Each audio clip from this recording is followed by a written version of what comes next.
لا حول ولا قوة الا باللہ العلی العظیم اعوذ باللہ من الشیطان اللعین الرجیم بسم اللہ الرحمن الرحیم الحمد للہ رب العالمین الصلاۃ والسلام علی سید الانبیاء والمرسلین وعلی آلہ الطیبین الطاہرین اما بعد رب اشرح لی صدری ویسر لی امری واحلل عقدۃ من لسانی یفقہوا قولی ربنا تقبل منا انک انت السمیع العلیم۔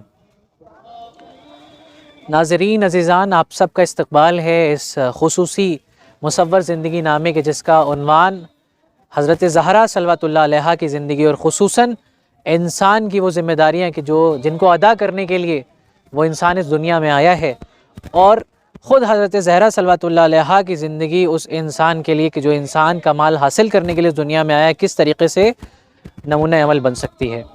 خود اس وقت کا امام حضرت حجت علیہ السلام فرماتے ہیں فی ابنت رسول اللہ لاسوۃ حسنہ، کہ ذات فاطمہ زہرا صلوات اللہ علیہا میرے لیے اسوہ حسنہ یعنی نمونہ عمل کی حیثیت اور کردار رکھتی ہے۔ تو اگر شہزادی کی حیثیت امام وقت کے جو خود کائنات کے لیے نمونہ عمل ہے وہ ایسی حیثیت رکھتی ہے کہ خود امام کے لیے نمونہ عمل ذات حضرت زہرا صلوات اللہ علیہا کی ہے، تو اگر آپ سلام اللہ علیہا کی زندگی کے حوالے سے ہم تحقیق کریں، ہم آپ کی زندگی کے ان خاص پہلوؤں پہ روشنی ڈالیں، تو آپ کی زندگی ہمارے لیے بھی مشعل راہ ثابت ہو سکتی ہے۔ لہٰذا اس مختصر سے مصور زندگی نامے میں ہمارا جو مقصد ہے وہ یہی ہے کہ ہم حضرت زہرا صلوات اللہ علیہا کی زندگی پہ مختصر ترین روشنی ڈالنے کی کوشش کریں گے، جس سے ہمارے لیے ہدایت کے کچھ باب کھلیں گے، ہدایت کا سامان ہمارے لیے آمادہ ہوگا۔ لیکن اس سے پہلے ہمیں جاننا ضروری ہے کہ یہ انسان جو اس دنیا میں آیا یہ خود بذات خود ہے کون۔ ایک انسان اگر تنہا اپنے بارے میں تصور کرے، معلومات حاصل کرے، تو اس کے بعد اس کو پتہ چلے گا کہ وہ کون ہے، کس لیے آیا ہے، اور اس کے بعد اس کو ایک رول ماڈل کی حیثیت، ایک رول ماڈل کی ضرورت پڑے گی۔ لہٰذا ہم سب سے پہلے دیکھتے ہیں کہ انسان اس دنیا میں رشد و نما کے لیے آیا ہے، یعنی ترقی حاصل کرنے کے لیے آیا ہے، بلندی پہ جانے کے لیے آیا ہے۔ پیدائش، پھر بچپنا، پھر نوجوانی، اور پھر جوانی، اور یہ پھر بڑھاپا، دھیرے دھیرے انسان کو ایک بلندی تک لے جا رہا ہے، ایک کمال تک لے جا رہا ہے۔ لیکن اس کے لیے ضروری ہے کہ جس طریقے سے اس کا جسم کمال تک جا رہا ہے اسی طریقے سے اس کی روح بھی کمال تک جانا چاہیے۔ یہ روح ہے کیا؟ کس چیز کا نام ہے روح؟ روح اصل میں اللہ نے خلق کی ہے جسم کے بنانے سے پہلے۔ انسان دنیا میں جتنے بھی کام انجام دیتا ہے، جتنی بھی چیزیں انجام دے رہا ہے، وہ اصلاً یہ روح کر رہی ہے، انسان کا جسم نہیں کر رہا ہے، بلکہ جسم ایک آلہ کار ہے، جسم ایک ایسا یوزفل ایلیمنٹ ہے کہ جس کے ذریعے سے روح کام لیتی ہے اس دنیا میں، اور اس کی ضرورت ایسے ہی ہے جیسے فیس بک چلانے کے لیے آپ کو اپنے فون کی ضرورت پڑتی ہے، جیسے واٹس ایپ چلانے کے لیے آپ کو فون کی ضرورت ہوتی ہے۔ تو اصل روح فیس بک ہے، اصل روح واٹس ایپ ہے، اصل روح وہ سافٹ ویئر ہے، لیکن اس کا استعمال کرنے کے لیے ایک جسم کی ضرورت ہے کہ جو فون کی شکل میں آپ کے سامنے موجود ہے۔ اسی طریقے سے یہ پیکر انسانی، یہ انسان کا جسم جو ہے ایک میٹیریلسٹک چیز ہے کہ جو استعمال کرنے کے لیے بنا ہے، لیکن استعمال کون کر رہا ہے؟ روح کر رہی ہے انسان کی۔ لہٰذا ہمیں یہ جاننا ضروری کہ اصلاً انسان آیا اس دنیا میں کیسے۔ تو کچھ انسان کے حقوق ہیں، کچھ ذمہ داریاں ہیں کہ جو بیان کی گئی ہیں۔ خصوصاً سب سے پہلے عمل انسان کا جو عمل ہے وہ کیا ہے؟ اصل میں انسان کا عمل اگر ہم اس کو کیٹیگرائز کریں تو اس کی دو کیٹیگریز ہوتی ہیں، ایک فردی عمل یعنی خود اس کی ذات کے لیے کیا عمل ہے، اور ایک اجتماعی عمل یعنی وہ مل کے ایک ساتھ کون سے امور انجام دے سکتا ہے۔ یعنی ہر انسان کی زندگی میں، کیونکہ خود سائنٹسٹ، خود اسکالرس یہ مانتے ہیں اور ہمارے علماء بھی مانتے ہیں کہ انسان نہ صرف ایک سوشل اینیمل ہے، یعنی ایک اجتماعی مخلوق ہے کہ جو سوشلی کام کرنے کے لیے آیا ہے، بلکہ ایک فردی مخلوق ہے جو اپنے آپ میں ایک پوری کائنات رکھتی ہے۔ لہٰذا اس انسان کی اس ایسپیکٹ سے دو ذمہ داریاں، دو ریسپانسبلٹیز بنتی ہیں۔ اولاً the first responsibility is the personal responsibility. The first responsibility is the personal one، جو وہ کرتا ہے اپنے آپ کے لیے، اپنے رشد و نما کے لیے، اپنے جسم اور روح کو کمال تک پہنچانے کے لیے۔ اور اس کے بعد the second one is اجتماعی، سوشل کام، لوگوں کے ساتھ مل کے اس کو کیا کام انجام دینا ہے۔ اس کے ساتھ ساتھ یہی وہ انسان ہے کہ کئی عالموں میں اس کو جانا ہے، اس دنیا میں خلق ہونے سے پہلے، دنیا میں آنے سے پہلے انسان جو ایک روح ہے اصلاً، وہ دنیا سے پہلے بھی موجود تھا، اس دنیا میں آیا، اس کے بعد برزخ کی زندگی، قیامت کی زندگی، یعنی یہ سارے مراحل اس کو طے کرنے ہیں۔ لیکن ہمیں یہ غور کرنا ہے کہ چونکہ انسان کو اللہ نے روح اور جسم کے حوالے سے خلق کیا ہے، روح اور جسم کے ذریعے سے خلق کیا ہے، لیکن اللہ نے مرد اور عورت میں فرق رکھا ہے، صنفیت کا فرق رکھا ہے۔ عورت کی صنف الگ ہے، اس کی کیٹیگری الگ ہے، اس کا روح الگ ہے، اس کا جسم الگ ہے، اور مرد کا روح اور جسم الگ ہے۔ لہٰذا چونکہ یہ روح اور یہ جسم الگ ہے مرد اور عورت کا، لہٰذا اس حساب سے یہ مرد اور روح عورت اپنے آپس میں رسپانسبلٹیز رکھتے ہیں، آپس میں کچھ ذمہ داریاں رکھتے ہیں جو ان کو ادا کرنی ہے۔ اب اس کے ساتھ ساتھ یہ روح انسان کی کیا ہے ہمیں یہ جاننا ضروری ہے، اسی کے ساتھ ساتھ جسم انسان کا کیا ہے یہ جاننا ضروری ہے۔ اگلی چیز یہ ہے کہ انسان کا رابطہ، یعنی خود وہ انسان کچھ تعلقات بناتا ہے، خود وہ انسان کچھ ریلیشنز بناتا ہے، وہ کیا ہے اس کی زندگی میں ایسپیکٹس ہیں۔ اول کہ اس کا جو رابطہ ہے وہ لوگوں سے کیسا ہے، سوشلی وہ کیسا ہے، اس کے بعد اپنے آپ سے وہ کیسا ہے، اور اس کا خدا کے ساتھ کیا رابطہ ہے، کیسا تعلق ہے۔ تو اولاً ان ساری چیزوں کو جاننے کے لیے ہمیں یہ جاننا ہوگا کہ یہ روح، اور عورت کی روح اور مرد کی روح، اور عورت کا جسم اور مرد کا جسم کیا صلاحیتیں، کیا خصوصیات رکھتا ہے۔ تو ہم نگاہ کریں اگر عورت کے جسم پہ، تو وہ کیا ہے، جسم کے لحاظ سے نازک ہے، مظہر حسن و جمال ہے، اور اسی کے برعکس مرد جو ہے وہ پیکر قدرت ہے، مستحکم و مضبوط ہے، یعنی جسم کے لحاظ سے مظہر تدبیر و ارادہ ہے ایک مرد۔ روح کے لحاظ سے دیکھیں خاتون کیا ہے، روح کے لحاظ سے خاتون کے اندر جمالی صفت ہے جو غالب ہو، یعنی خاتون کے اندر مرد سے زیادہ حسن و جمال پایا جاتا ہے، اور یہی جلال کی کیفیت خاتون کے اندر کم ہوتی ہے۔ لیکن اس کے برعکس مرد وہ ہے کہ جس کے اندر جلالی کیفیت زیادہ ہے اور جمالی کیفیت خاتون کے مقابلے میں کم ہے۔ اور صفات، مثلا صفات جمال، اور اس کے ساتھ ساتھ ہم دیکھیں شفقت اور محبت، یعنی یہ دو پوائنٹس ہیں جس پہ ہمیں توجہ کرنا ہے۔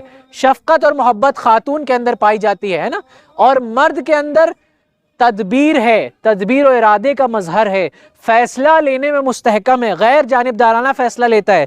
عموماً یہ کہا جاتا ہے، علماء کہتے ہیں کہ جو خاتون ہے اس کے جذبات آگے ہوتے ہیں اور عقل پیچھے ہوتی ہے، اور جو مرد ہے اس کی عقل آگے ہوتی ہے اور جذبات پیچھے ہوتے ہیں۔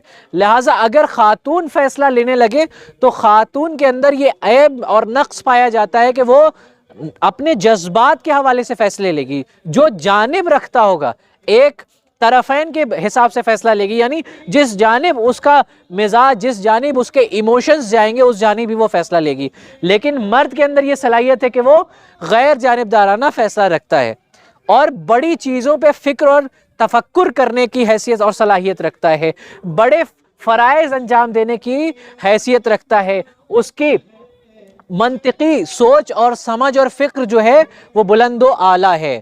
اب ہمیں مرد اور عورت کے بارے میں معلوم ہوا، اب ذرا ہم تاریخ کے حوالے سے کچھ تحقیق کر لیتے ہیں، معلومات حاصل کر لیتے ہیں۔ اللہ نے اصلاً آدم اور حوا کو زمین پہ بھیجا، جب جناب آدم نے خدا کا سجدہ کیا تو ان کو علم عطا ہوا، اللہ نے ان کو علم دیا، یعنی مرد کے اعتبار سے اگر ہم دیکھیں تو جناب آدم کون ہے، مردوں کے مصداق بھی ہیں، اور مردوں کے لیے جناب آدم ایز اے رول ماڈل کی حیثیت رکھتے ہیں، ہدایت کا پیکر ہیں، اور جناب حوا خاتون کے لیے ہدایت کا پیکر ہے۔ جب یہ آدم و حوا، یا جب یہ انسان مرحلہ در مرحلہ زندگی گزار رہے ہیں، تو ہم دیکھیں گے کہ اسی انسان کی زندگی اس دنیا میں الگ الگ کہہ سکتے ہیں کہ مراحل طے کرتی ہے۔ یعنی پہلا مرحلہ نبوت کا مرحلہ ہے، اس کے بعد امامت کا مرحلہ ہے، غیبت کا مرحلہ ہے، اور رجعت کا مرحلہ ہے۔ اب ہم اس میں ایک خاص چیز دیکھ رہے ہیں، یہاں پہ جو گلوب ہمارا بڑا ہوتا ہوا نظر آ رہا ہے، اصلاً یہ دکھانا چاہ رہا ہے، اس چیز کی طرف یہ چیز ڈینوٹ کر رہی ہے کہ انسان اپڈیٹ ہو رہا ہے دھیرے دھیرے، ہے نا، عقلی لحاظ سے، علمی لحاظ سے، اخلاقی لحاظ سے، ہر لحاظ سے اس کے اندر رشد و نما پایا جا رہا ہے۔ اور آخری مرحلہ جو رجعت کا ہے کہ جب امام زمانہ عجل اللہ تعالیٰ فرجہ الشریف کا ظہور ہو جائے گا، یہ وہ زمانہ ہوگا کہ انسان کمال یافتہ ہوگا۔ اس کو سمجھنے کے لیے ہم فون یوز کرتے ہیں، فون میں ہر 6 مہینے 7 مہینے پہ واٹس ایپ کا اپڈیٹ آتا ہے، فیس بک کا اپڈیٹ آتا ہے نا, جو پب جی کھیلتے ہیں ان کے یہاں پب جی کا اپڈیٹ آتا ہے, بہت سارے گیمز کے اپڈیٹ آتے رہتے ہیں. یہ اپڈیٹ کیا ہے؟ پرانی کمیوں کو ختم کرنا اور نئی اچھائیوں کو حاصل کرنا. تو یہ انسان بھی ارتقا کر رہا ہے, یعنی اپڈیٹ ہو رہا ہے. اور یہ وہ ہے کہ جو کہہ سکتے پرو ورژن ہے نا, پرو ورژن کا نام سنا ہوگا آپ نے, یعنی یہ وہ ورژن ہے کہ جہاں پہ مکمل طریقے سے ساری چیزیں اپڈیٹ ہیں, ساری چیزیں ان لاک ہو چکی ہیں, ساری صفات ان لاک ہو چکی ہیں. یہاں پہ انسان رجعت تک پہنچنے کے لیے امام زمانہ علیہ الصلوۃ والسلام سے ہو کے گزرنا پڑے گا. لیکن کیا ہمیں اس زمانے کا انتظار کرنا ہے؟ میں ناظرین آپ سے سوال کر رہا ہوں, کیا ہمیں اس زمانے کا انتظار کرنا ہے؟ کتنے لوگ اس دنیا سے رخصت ہو گئے. لیکن ہمارے پاس یا تو ایک آپشن یہ ہو کہ ہم خود امام زمانہ کا انتظار کریں, اس زمانے میں موجود ہو اور پھر اس طریقے سے وہ صلاحیتیں حاصل کریں, یا پھر ان سے پہلے والے کہ کیا وہ خسارے میں ہیں, یعنی ساری کی ساری اچھائیاں خود امام زمانہ کے زمانے میں موجود ہوں گی؟ نہیں, بلکہ پہلے والے انسان بھی خسارے اور نقصان میں نہیں ہیں. حضرت زہرا صلوات اللہ علیہ اور مولا علی اتنے 100 سالوں پہلے ہی یہ سارے کے سارے کمالات حاصل کر چکے ہیں. اور کمال کا مقصد کیا ہے؟ ہم کمال تک کیوں جانا چاہ رہے ہیں؟ یہ کام کیوں انجام دے رہے ہیں؟ اصل میں یہ کام ہم اس لیے انجام دے رہے ہیں تاکہ زمینی جنت کا ظہور ہو جائے, یہ دنیا سازگار ہو جائے, انسان اپنی جسم اور روح کے ساتھ اس نیچر سے تال میل بنا لے. تال میل بنا لے گا تو کیا ہوگا؟ جب وہ چاہے گا تو بارش ہوگی, جب وہ چاہے گا تو دانا اگے گا. یہ کہیں کہ یہ اس دنیا کو سپر نیچرل پاورز کے ذریعے کنٹرول کر سکتا ہے, لیکن یہ کب ہوگی؟ جیسے ہم بعض اوقات یہ نوجوان ہیں یہاں پہ دکھ رہے, پب جی کا بہت کریز ہے. خوب پب جی میں ہمارے پاس اور بہت سارے گیمز ہیں جس میں سپر نیچرل پاورز ہوتی ہیں نا. اس سے کیا ہوتا ہے کہ ہم عام ایسی چیزیں کر سکتے ہیں جو عام زندگی میں کرا جائے تو معجزہ کہلاتی ہیں. انسان ان ساری کی ساری چیزوں کو حاصل کر سکتا ہے, بٹ دا تھنگ از کہ he should have to know his responsibilities according to his soul and according to his body, یعنی جسم اور روح کے حساب سے کیا کیا ذمہ داریاں اس کو جاننا ضروری ہے. اس کے لیے ایک رول ماڈل کی ضرورت ہے, اس کے لیے ایک ٹیچر کی ضرورت ہے, ایک ایسے ٹیچر کی جو پوری زندگی کے ہر ایک پہلو میں ہمارے لیے رول ماڈل کی حیثیت رکھتا ہو. ظاہر سی بات ہے اگر ہم ایک چھوٹی سی ٹریننگ بھی کرتے ہیں, ایک چھوٹا سا کوئی کورس بھی کرتے ہیں تو 6 مہینے 4 مہینے کے لیے, سال بھر کے لیے ٹیچر ہوتا ہے. اب یہ زندگی اتنا بڑا کورس ہے, اس کے لیے بھی ایک عظیم ٹیچر کی ضرورت ہے کہ نہیں ہے؟ یہ جہیز کیا ہے, اس کی کہانی کیا ہے, اس کا قصہ کیسی کہانی کیا ہے, یہ جانتے ہیں. یہ جہیز کس نے انتظام کیا؟ ہوا کیا, جب شہزادی کی جو عمر ہے وہ نکاح کی ہو گئی, شادی کی ہو گئی, تو آپ کے پاس اصحاب آتے ہیں اور سوال کرتے ہیں کہ ہمارا رشتہ قبول کیجئے. لیکن کوئی کفو نہیں تھا, کوئی برابر نہیں تھا سوائے علی کے. ابھی ہم نے جانا جب نکاح ہوا تو نکاح میں جہیز کون دیتا ہے؟ جہیز کون دیتا ہے؟ لڑکی والے دیتے ہیں. یعنی مولا علی نے الٹا کیا, لڑکے والے نے یہاں جہیز کا انتظام کیا. یعنی امام علی اگر مردوں کے لیے رول ماڈل ہیں تو بتا رہے ہیں کہ مردوں جانو یہ جہیز کا انتظام خاتون اور لڑکی کے اوپر نہیں ہے, بلکہ لڑکوں کی ذمہ داری ہے کہ وہ جہیز کا انتظام کرے. کیوں؟ لڑکی والے کے اوپر آپ احسان نہیں کر رہے ہیں, بلکہ خود لڑکی آپ پہ احسان کر رہی ہے کہ آپ کی نسل کو قیامت تک باقی رکھنے کے لیے راضی ہے. آپ کی نسل کو, آپ کے وجود کو قیامت تک باقی رکھنے کے لیے آپ اپنی نسلوں کی ماں لے کے آ رہے ہیں. لہذا خاتون جو راضی ہے آپ سے, وہ آپ پہ احسان کر رہی ہے. اگر وہ آپ کے گھر آ رہی ہے تو آپ کی رسپانسبلٹی ہے کہ ان کے رہنے کا, کھانے پینے کا, ہر ایک چیز کا انتظام کون کرے؟ لڑکا, لڑکے والے. رسول خدا نے علی کو بلایا, علی یہاں تمہارے پاس کیا ہے؟ مولا علی نے کہا مولا میرے پاس تلوار ہے. یا رسول اللہ میرے پاس زرہ ہے, میرے پاس سواری ہے, گھوڑا ہے. رسول نے کہا اے علی تم دین کے مجاہد ہو, سواری اور تلوار اپنے پاس رکھو, اپنی شیلڈ اپنی زرہ کو بیچ دو, اور جو رقم حاصل ہے اس سے جہیز کا انتظام کرو. اور یہ جو جہیز دکھ رہا ہے یہ ہمیں ایسا لگتا ہے اس زمانے میں یہی تو ہے, یہی تو تھا, لیکن تاریخ بتاتی ہے اس سے بھی زیادہ بہترین جہیز کے سامان, جیسے آج کے زمانے میں جسے ہم برانڈڈ کہتے ہیں, موجود تھا. لیکن مولا علی نے اور شہزادی فاطمہ نے اس جہیز کو قبول کیا, سادہ ترین جہیز. کیوں؟ خواہشات بڑھتی ہیں تو دنیا غالب آتی ہے, خواہشات نکل جاتی ہیں تو پھر خدائی رشتہ ہو جاتا ہے ہمارا. تو یہ دونوں خود خدائی رشتے کے لیے ایک ہوئے. اب دیکھیں خود شادی میں دو ہی ذمہ داریاں ہیں اور وہ دونوں ذمہ داریاں مردوں کی ہیں. پہلی ذمہ داری جہیز کا انتظام کرائے, دوسری ولیمہ. یہ ولیمہ بھی خود مرد کی ذمہ داری ہے جو مولا علیہ السلام نے انجام دیا, اور اس طریقے سے انتخاب ہوا. 480 درہم آپ کا مہر تھا, اور اس کے بعد اللہ نے خود جنتی مہر کا انتظام کیا. حضرت زہرا صلوات اللہ علیہ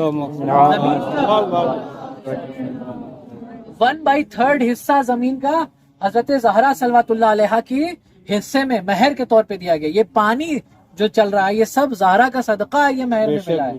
خوب, اب جب یہ افراد ایسے زمانے میں کہ جب زمانہ پورا شوب تھا, خاتون کو منحوس سمجھتا تھا, ایک ساتھ آئے تو بتایا کہ زندگی کیسے گزارنی ہے. کیا ہوا؟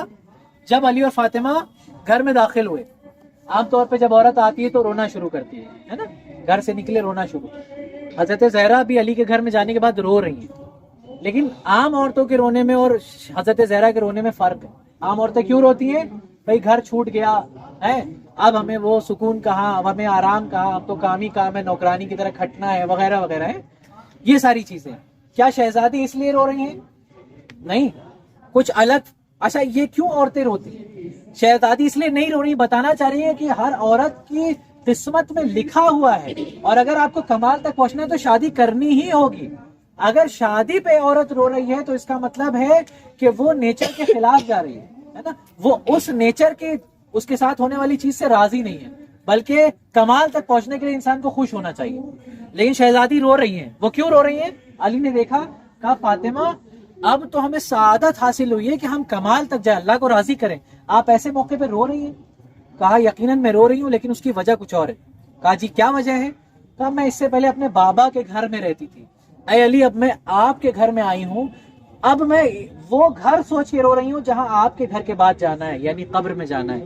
یعنی آپ کے گھر کے بعد سیدھے میری منزل قبر ہے, لہٰذا میں قبر کے مناظر کو سوچ کے رو رہی ہوں, اور مجھے اجازت دیجیے علی مرتضیٰ ابو الحسن, اجازت دیجیے کہ میں آج کی پہلی شب اللہ سے کچھ راز و نیاز کی باتیں کرنا چاہتی ہوں, کچھ گفتگو اور عبادت میں صرف کرنا چاہتی ہوں.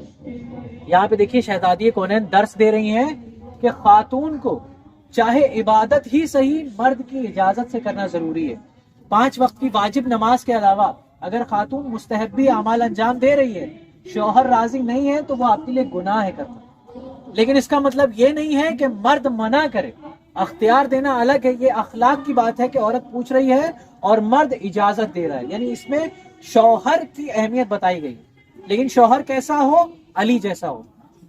یہ نہیں کیا مولا علی نے کہ سنا کہ عبادت کی اجازت مانگ رہی ہے تو کہا کہ اچھا ٹھیک ہے جاؤ کر لو, ٹھیک ہے ہم جا رہے سونے, یا یہ کہا کہ بس بعد میں کر لینا, آج جو ہے عبادت مت کرو, اتنی تھکی ہوئی ہے, مسئلہ ہم لوگ باتیں کرتے گفتگو نہیں. بلکہ علی نے کہا کہ اس سے بڑی خوش نصیبی کی بات کیا ہے کہ آج آپ بھی عبادت کرو اور میں بھی آپ کے ساتھ عبادت کروں. اگلے دن جب رسول نے پوچھا اے علی تم نے فاطمہ کو کیسا پایا, تو فرمایا کہ میں نے فاطمہ کو اپنی عبادتوں میں مددگار پایا. یعنی بتا رہے ہیں کہ یہ جو 2 رشتے بنے ہیں یہ خدا کو راضی کرنے کے لیے بنے ہیں. اب جب یہ 2 کمال یافتہ افراد ایک ساتھ ایک دوسرے کے لیے زندگی گزارتے ہیں تو کیا بنتے ہیں؟ ایک دوسرے کے لیے سکون کا باعث بنتے ہیں. مولا علی کہتے ہیں جب میرا دل تھک جاتا تھا, میں پریشان ہوتا تھا, گھر کی طرف جانے کی کوشش کرتا تھا, اور جیسے ہی زہرا کے چہرے پہ نگاہ پڑتی تھی میری ساری کی ساری تھکن دور ہوتی تھی. اس کا مطلب خاتون کو ایسا ہونا چاہیے کہ مرد کی ساری تھکن دور کرے, بلکہ ایسا نہ ہو کہ اب مرد سارے کام و کاج کے بعد سوچے کہ ارے یار اب پھر اسی کا چہرہ دیکھنے جانا پڑے گا. اور خود عورت کو کیسا ہونا چاہیے؟ منتظر ہو شوہر کی. یعنی حتیٰ کہ مولا علی ابھی دروازے پہ پہنچتے تھے اور حضرت زہرا دوڑی چلی آتی تھی استقبال میں. کیوں؟ کیونکہ خاتون کو ایسا نہیں ہونا چاہیے کہ جیسے ہی شوہر آئے ہم پہ خوف طاری ہو گیا کہ اب کون ہٹلر آ گیا, اب ہر کام جو ہے ان کے مزاج کے حساب سے نہیں. بلکہ حضرت زہرا نے کہا کہ آپ کو دیکھتے ہی مجھے ایسا لگتا ہے کہ میں کمپلیٹ ہو گئی, میرے لیے شوہر کا چہرہ دیکھنا سکون کا باعث ہے. ٹھیک ہے, یعنی یہ مرد اور عورت ایک دوسرے کے لیے ایسی زندگی گزار رہے جو ہمارے لیے رول ماڈل کی حیثیت رکھتی. اب ہمیں سمجھ میں آتا ہے کہ مرد اور عورت کی ریسپانسبلٹیز اور ذمہ داریاں کیا ہے. سمجھ میں آیا؟ یہ تندور, یہ چکی, یہ چرخہ, یہ ساری کی ساری چیزیں حضرت زہرا صلوات اللہ علیہ یعنی اپنی زندگی میں خود اس زمانے کے حساب سے سادہ ترین طریقہ زندگی کا اختیار کیا ہے. کوئی بھی خرچ اپنے اوپر نہیں کیا, لیکن خود یہ کہا جاتا ہے مثلا ہم نے سنا ہوگا تاریخ میں کہ چکیاں جو ہے چلاتی تھی ان کے ہاتھ چھل جاتے تھے، ہے نا، بہت اہم بات بیان کرنے جا رہے ہیں، ہاتھ چھل جاتے تھے. تو بھائی آپ کے گھر میں تھا کون؟ حسن و حسین، زینب و ام کلثوم، علی و فاطمہ. کتنے لوگ ہوئے؟ 6 لوگ ہوئے. ٹھیک ہے، کیا 6 لوگ کے لیے چولہا چوکا کرنا اتنا سخت ہے کہ ہاتھ چھل جائیں؟ ہے نہیں. بعض اوقات ایسی عورتیں ہوتی جو بیچاری 10 لوگوں کے لیے کھانا بنا رہی ہوتی، ہاتھ چھلتا ہے؟ نہیں. تو پھر کیا حضرت زہرا کا ہاتھ نازک ہے؟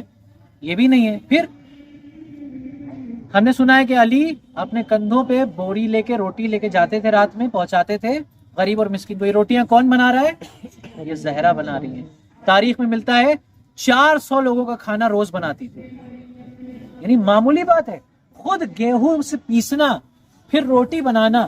بھائی علی چاہتے تو بازار سے روٹیاں لے لیتے، لیکن زہرا نے یہ چاہا کہ نہیں، میں یہ روٹی خود بنا کے یہ شہادت اور ثواب حاصل کرنا چاہتی ہوں. یعنی یہ اگر حضرت زہرا صلوات اللہ علیہا کے لیے دوسروں کو کھلانا سعادت اور ثواب کا باعث ہے، تو اگر ہم یہ کام کریں کہ دوسروں کو کھلائیں، دوسروں کا خیال رکھیں، تو ہمارے لیے کتنا اہم ہوگا.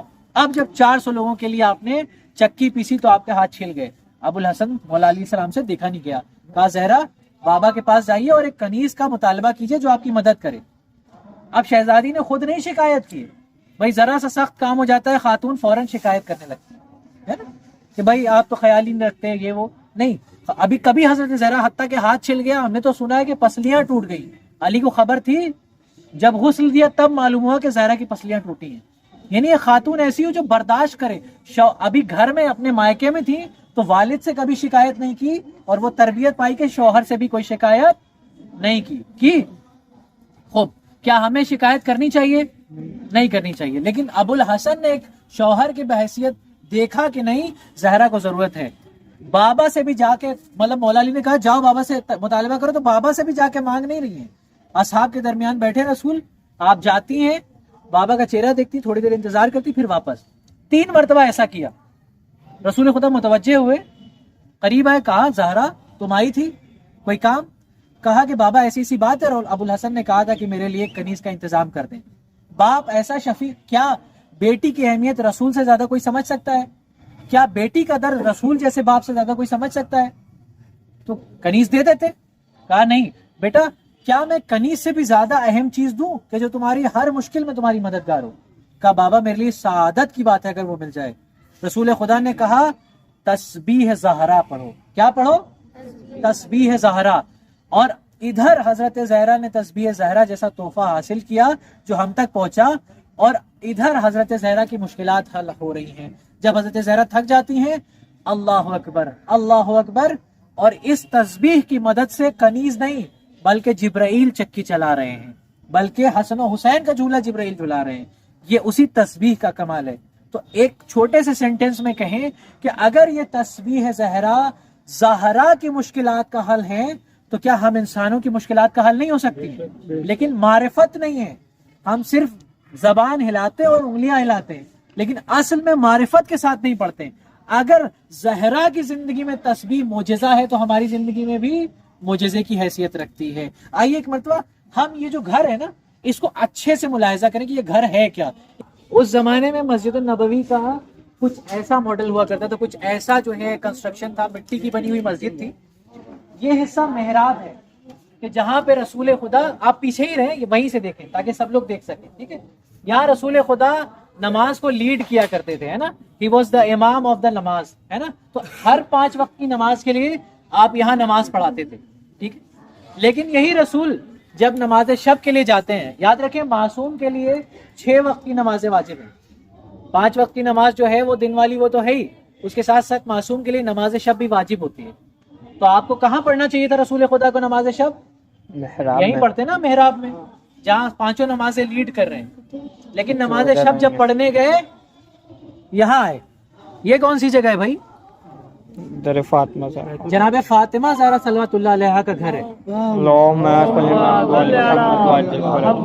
یہ رسول خدا کا حجرہ ہے، یہ فاطمہ کا گھر ہے. یعنی فاطمہ اس گھر سے اس گھر میں گئی بیاہ کے. یہ گھر علی کا ہے. یہاں ایک کھڑکی تھی کہ جس کے ذریعے سے رسول خدا اپنی بیٹی کا دیدار کیا کرتے تھے. یہی وہ در ہے کہ جہاں پہ آیتیں نازل ہوئیں. یہی وہ در ہے کہ جہاں پہ رسول روزانہ السلام علیکہ اہل بیت النبوہ و معدن الرسالہ کہہ کے خطاب کرتے تھے. یہی وہ دروازہ ہے کہ جب رسول باہر جاتے تھے تو اپنی بیٹی سے آخری رخصت کے لیے آتے تھے, جب واپس آتے تھے تو دوڑ پڑتے تھے اپنی بیٹی کا چہرہ دیکھنے کے لیے. یہی وہ دروازہ ہے کہ جہاں سے سائلوں کی مشکلیں حل ہوئی ہیں. یہی وہ دروازہ ہے کہ جہاں سے دین حاصل ہوا لوگوں کو. یہی وہ دروازہ ہے کہ جہاں سلمان اپنی داڑھیوں سے ان کی دہلیز کو صاف کیا کرتے تھے. اور یہی وہ دروازہ ہے کہ جہاں پہ ملک الموت بھی احترام میں رک گیا لیکن اندر داخل نہیں ہوا جب تک اجازت نہیں ملی. اور یہی وہ در ہے کہ جہاں پہ ملعونوں نے لکڑیاں اور آگ جمع کی اور یہاں پہ اس در کو جلایا. یہی وہ در ہے کہ جہاں زہرا زخمی ہوئی. یہی وہ در ہے کہ جہاں آپ کا بچہ شہید ہوا.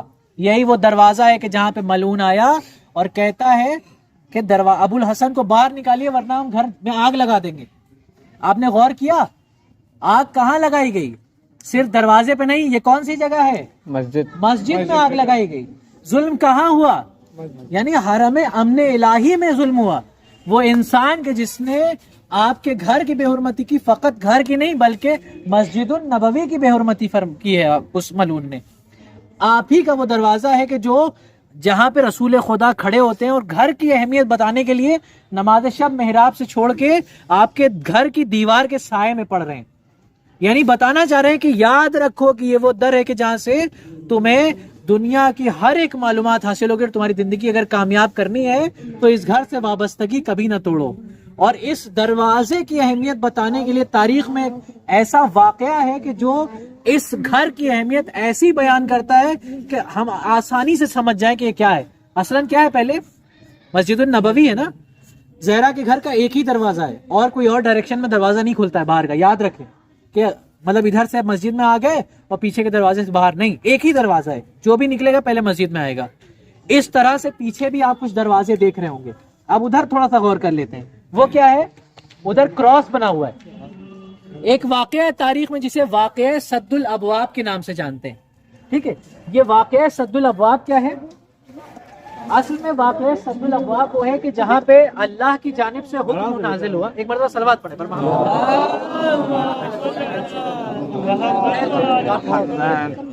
واقعہ سد الابواب کیا ہے؟ اللہ کی جانب سے حکم ہوا سد الابواب الا بابا علی. مثلا یہ سارے اصحاب ہیں کہ جن کے گھر کا دروازہ مسجد میں کھلتا تھا, اللہ کی جانب سے حکم ہوا کہ سارے کے سارے دروازے بند کر دیا جائے سوائے علی کے دروازے, سوائے علی کے دروازے کے. اصحاب اس پہ ناراض ہوئے, کہا کہ کیا وجہ ہے کہ ہمارا دروازہ, ہمارے گھر کم سے کم کھڑکی کھول دیجئے, یعنی کچھ تو فضیلت حاصل ہو. اللہ نے حکم دیا کہ نہیں, پوری کی پوری دیوار بننی چاہیے. لیکن ادھر علی کا دروازہ کھلا ہے. کیوں کھلا ہے؟ خود مسلمانوں کے خلیفہ یہ کہتا ہے کہ علی کے پاس کچھ ایسی فضیلتیں کہ جس میں سے ایک بھی مجھے مل جاتی تو میں کائنات کا خوش نصیب ترین انسان ہوتا. وہ کیا ہے؟ کعبے میں ولادت, زہرا سے شادی, خیبر میں فاتح خیبر ہونا, اور سد الابواب میں تمام کے تمام صحابیوں کا دروازہ بند ہے مگر علی کا دروازہ کھلا ہے. کیوں کھلا ہے؟ دو وجہ چھوٹی چھوٹی بیان کرتے ہیں. اولاً یہ کہ یہاں پہ یہ وہ مسجد ہے کہ جہاں پہ لوگ مسلمان ہونے کے لیے آ رہے ہیں, سوال کرنے کے لیے آ رہے ہیں, مشکلیں حل کرنے کے لیے آ رہے ہیں, دین سیکھنے کے لیے آ رہے ہیں. اگر کسی غلط دروازے کے پاس چلے گئے سوال کرنے, اس کے پاس کچھ ہوا نہیں تو کیا کہیں گے کہ بھائی اسلام تو کچھ کسی کو دیتا ہی نہیں ہے. اگر کسی مسئلے کا حل جاننے چلے گئے تو جتنے اصحاب ہیں وہ جاہل ہیں, نہیں پڑھا دین کو, لہذا دین کہاں سے سیکھیں, اپنی مشکلات کہاں سے حل کرائیں؟ تو مشکلات فقط مشکل کشا کے دروازے سے حل, لہذا مولا علی کا دروازہ کھلا رہا. دوسری فضیلت, ہر انسان اپنی زندگی میں چاہے مرد ہو یا عورت, ہر وقت کوئی نہ کوئی ایسا ٹائم آتا ہے جب وہ نجس اور پاک ہوتا ہے. اگر یہ اصحاب اپنی زندگی میں ان کے گھر والے کبھی نجس اور پاک ہوئے, مسجد میں آ سکتے ہیں؟ آ سکتے ہیں کیا؟ کوئی نہیں آ سکتا. بے حرمتی ہے مسجد کی, لہذا دروازہ بند ہوا. لیکن علی کا دروازہ کھلا, یہ بتا رہا ہے کہ اس گھر میں جتنے رہنے والے ہیں یہ وہ ہیں جو آیت تطہیر کے مصداق ہیں. یہ وہ لوگ ہیں کہ جو کبھی نجس اور پاک سے گزرے ہی نہیں. اور خود آخری فضیلت جو اس مسجد کی حضرت زہرا کے عنوان سے, یہ بیچ میں ستون ہے, پلر ہے جسے ستون توبہ کہتے ہیں. یہ کیا ہے؟ صحابی تھا ایک رسول کا, وہ اسلام کی کچھ سیکریٹ باتوں کو دشمنوں سے بیان کیا کرتا تھا. رسول خدا کو معلوم ہوا اور اس کو بھی پتہ چل گیا کہ یہ بات رسول خدا کو پتہ ہے. جیسے اس کو احساس ہوا، پشیمان ہوا، توبہ کی اور نیت کر لی کہ میں اپنے آپ کو اس ستون میں رسی سے باندھ دوں گا، جب تک رسول خود آ کے نہیں کھولیں گے میں نظر مانتا ہوں، یعنی ایک قسم کھانا کہ جب تک رسول خود اپنے ہاتھوں سے نہیں کھولیں گے میں یہاں سے نہیں ہلوں گا. اور ہاتھوں سے کھولنے کا مراد یہ ہے کہ رسول خدا نے مجھے معاف کر دیا. نظر کیا ہوتی ہے؟ مثلا اگر ہم نے نظر مانی ہے کہ ہمارا یہ کام ہو جائے گا، منت مانی یہ کام ہو جائے گا تو ہم روزہ رکھیں گے. منت پوری ہو گئی تو کیا ہم روزے سے اس منت کو پورا کریں گے یا نماز پڑھ کے؟ بھائی روزے کی منت مانی تو روزہ ہی رکھنا پڑے گا. اس نے نظر مانی ہے کہ رسول ہی کھولیں گے. کون کھولے گا؟ رسول. اللہ کا حکم ہے اے رسول ہم نے معاف کر دیا، اب جاؤ اس کی رسیاں کھول دو. رسول کو خود جانا چاہیے تھا، کہا فاطمہ تم جاؤ اور رسیاں کھولو. اب شہزادی جاتی رسیاں کھول رہی ہیں، کہا اپنے بابا کو بھیجیے، میں نے ان کی نظر مانی ہے. کہا جس بابا کے لیے تم کہہ رہے ہو اس نے مجھے اجازت دی کہ میں جا کے کھولوں. یعنی کار رسالت انجام دے رہی ہیں فاطمہ. اگر کوئی کہے فاطمہ آئینہ رسالت ہے، اگر رسول نہیں ہے تو ان کی غیر حاضری میں سارا کا سارا کام کون کر رہا ہے؟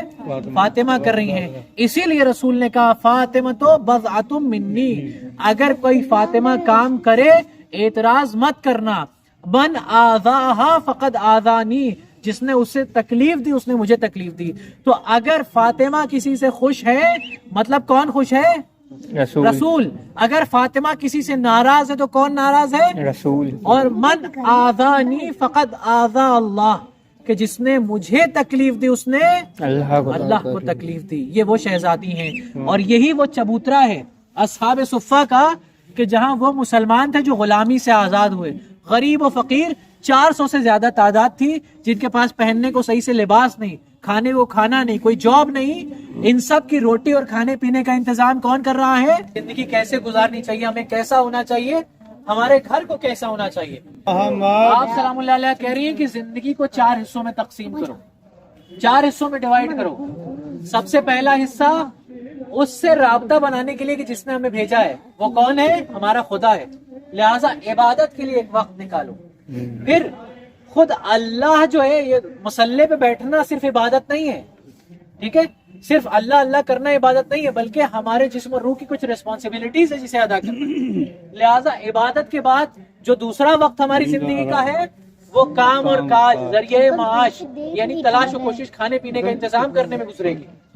تیسرا حصہ جو بہت اہم ہے اور بہت ضروری ہے وہ اپنے گھر والوں سے، رشتہ دار سے، خاندان والوں سے ملاقات کرنا، ان سے تفریح کرنا، مذاق کرنا، گھومنے جانا، پکنک پہ جانا، تاکہ ہماری روحانی ریفریشمنٹ ہو جائے، جسمانی ریفریشمنٹ ہو جائے. اور روایت میں ملتا ہے کہ یہ حصہ عبادت اور کام کاج میں ہمارا مددگار ہے.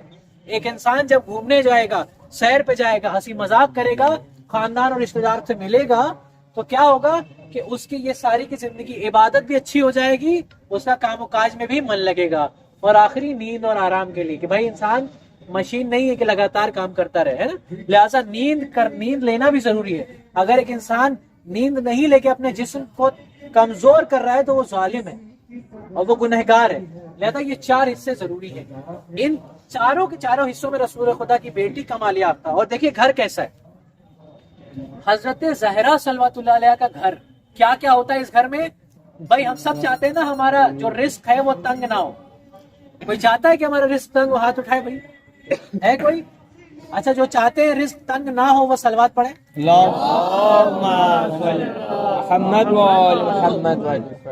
دیکھیے ایک فارمولا ہے رزق تنگ نہ ہونے کا. گھر کیسا بنانا چاہیے؟ شہزادی کا گھر خصوصی عبادت گاہ، گھر میں ایک عبادت گاہ ہے. پھر گھریلو درس گاہ، گھر میں ایک کلاس بھی چلتی ہے، درس بھی چل رہا ہے. محبت کا مرکز، آپ کے گھر میں لڑائی نہیں ہوتی ہے، آپ کے گھر میں ایک دوسرے پہ لعن طعن و گالم گلوچ نہیں ہوتی ہے، آپ کے گھر میں مرد اور عورت، شوہر و زوجہ ایک دوسرے کو تانا نہیں دیتے ہیں، بلکہ محبت کا مرکز ہے. علی فاطمہ کے لیے سکون، فاطمہ علی کے لیے سکون. پھر گھریلو محنت اور کام، یہاں گھریلو محنت اور کام تنہا فاطمہ نہیں کر رہی. یاد رکھیں عورت چولہا چوکا کرنے کے لیے نہیں آئی ہے. یاد رکھیں آپ نے کس لیے عورت کو لایا ہے؟ تاکہ آپ اپنے وجود کو اس کے ذریعے سے کمال تک پہنچائیں اور اس کے ذریعے سے نسل اپنی آگے بڑھائیں. اس میں کہیں بھی چولہا چوکا کا ذکر ہے؟ نہیں ہے. اگر عورت گھر کا کام کر رہی ہے اس کا مطلب خود مرد پہ احسان کر رہی ہے، کیونکہ انسان کے اوپر اپنے کھانے پینے کے انتظام کی ذمہ داری ہے، دوسرے کی نہیں ہے. اگر زوجہ اپنے شوہر کی بھی ذمہ کیا کھانا بھی بنا رہی ہے، احسان ہے. لہذا فرض بنتا ہے مرد کا کہ اپنی زوجہ کی تعریف کرے، ولو کھانے میں نمک کم ہو، لیکن تعریف کرے گی تو کیا ہوگا؟ حوصلہ افزائی بڑھے گی. اب آپ سے خوف نہیں ہوگا، اگر کمی ہے تو مسکرا کے بتائیں کہ شاید نمک کم رہ گیا. بھائی پتا ہے کہ آپ تھک کے آئے ہیں، پورا دن آفس کا کام ہے، تھوڑا سا ٹینشن ہے، تو آپ یہ بھی تو جانیے کہ وہ بھی خاتون دن بھر خالی نہیں بیٹھی تھی، ہے نا؟ جھاڑو کون لگا رہا ہے، پوچھا کون لگا رہا ہے؟ یہ ذمہ داری نہیں اس کی. مولا علی خود زہرا کا ہاتھ بٹاتے ہیں، خود برتن بھی دھوتے ہیں، کھانا بھی بنا رہے ہیں، خود مولا علی جھاڑو بھی لگا رہے ہیں، اور ساتھ میں پھر ایک ساتھ بیٹھ کے کھانا بھی کھا رہے ہیں. لیکن عورتوں کی ذمہ داری یہی، اسی لیے فقہی مسئلہ ہے کہ اگر آپ کا بچہ ہے اور ماں اس کو دودھ پلا رہی ہے تو عورت کو اجازت ہے کہ اپنے شوہر سے دودھ پلانے کی سیلری لے سکتی ہے نا؟ کیوں؟ کیونکہ اس کی ذمہ داری نہیں ہے. آپ کا بیٹا ہے، وہ راضی ہے کہ آپ کی نسل کو دنیا میں لائے، اس کا احسان ہے. خوب یعنی اگر آپ کا گھر عبادت سے تعلق رکھنے والا ہے، آپ کے گھر میں کوئی بھی بے نمازی ہے، رزق تنگ ہوگا. اگر آپ کے گھر میں کوئی درسگاہ اور علم سے تعلق نہیں رکھتا ہے، یعنی ایک انسان کیا کر رہے ہو بھائی، کیا عمر ہے؟ 25 سال. کیا کر رہے؟ گریجویشن کر رہے ہیں. کیا عمر ہے بھائی؟ 40 سال. کیا کر رہے ہیں؟ بھائی فلاں کاروبار ہے. جب 25 سال کی عمر ہوتی ہے تو علم کا تذکرہ ہوتا ہے، لیکن جب 40 سال کی عمر ہوتی ہے تو ہم علم بھول جاتے ہیں. ہم سوچتے ہیں کہ 25 سال کے بعد ہم علم سے فارغ ہو گئے. نہیں، یہاں حتیٰ کہ تاریخ میں ملتا ہے کہ یہ جو شب قدر ہے، 21 رمضان 23 رمضان، یہ کیا ہے؟ اس شب قدر میں اماموں کے اوپر بھی علوم نازل ہوتے ہیں. یعنی امام ابھی بھی سیکھنے کی منزل میں ہے، امام ابھی بھی اللہ کے علم سے حاصل کر رہے ہیں. یہ درس دے رہے ہیں کہ 1400 سال بعد اگر ہم ابھی تک سیکھ رہے ہیں تو تم انسان 25 سال کے بعد اپنی پڑھائی کیوں چھوڑ رہے ہو؟ یعنی اگر رزق حاصل کرنا ہے تو کچھ نہ کچھ معلومات ہونی چاہیے. اس کے بعد اہم چیز، اگر گھر میں کوئی بد اخلاق ہے، رزق تنگ ہو جائے گا.